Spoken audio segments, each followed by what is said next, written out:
waiting to be sentenced. The plot? To detonate homemade liquid bombs on board flights bound for major American cities. It caused airport chaos in the summer of 2006.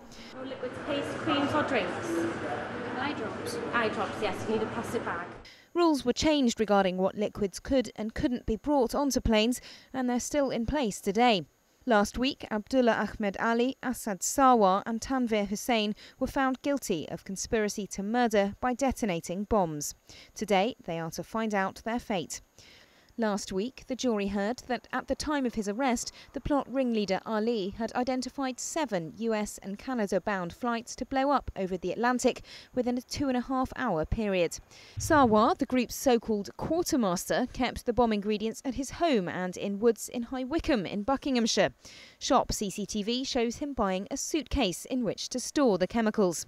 In a flat in Walthamstow, the men put together a special homemade mixture of chemicals that they planned to take onto planes in sports drinks bottles stored in their hand luggage. Hanif Kadir knew Ali and Hussain. Both that I know are very decent, law-abiding young men. Very sincere, very charitable, and they'd go out of their way to help others. A year ago, in the first trial, the men were convicted of conspiracy to murder, but the jurors then weren't convinced there'd been a plot to bring down airliners. The second jury was persuaded last week, but only after hearing vital email evidence not available in the first trial. The plot became the biggest terror investigation in the UK, and intelligence officers believe it was directed by al-Qaeda figures in Pakistan. The key contact for the plotters was a British man, Rashid Rauf, now thought to be dead. Andy Hayman is Britain's former chief anti-terror boss.